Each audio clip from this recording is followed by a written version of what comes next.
আসসালামু আলাইকুম রহমতুল্লাহ। এই সেই পাহাড়, যেই পাহাড়ে রাসূলুল্লাহ সাল্লাল্লাহু আলাইহি সাল্লাম নবুয়তের পূর্বে এসে ধ্যান করতেন এবং সর্বপ্রথম এই পাহাড়ে জিবরাইল আলাইহিস সালামের সাথে সাক্ষাৎ হয়েছিলেন।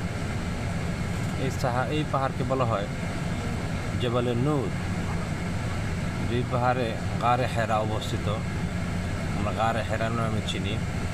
এখন কাজ চলতেছে এখানে, উপরে হাজিদেরকে উঠার জন্য ভালো ব্যবস্থা করা হইতেছে, এই জন্য মানুষ উঠতে পারতেছে না। তবে ইনশাল্লাহ সামনে যারা আসবে তারা উঠতে পারবে এখানে, এই পাহাড়ের মধ্যে। এটা একটা নিদর্শনের মধ্যে একটা নিদর্শন, যে নিদর্শনগুলো ইসলামের পরিচিতি লাভ করে।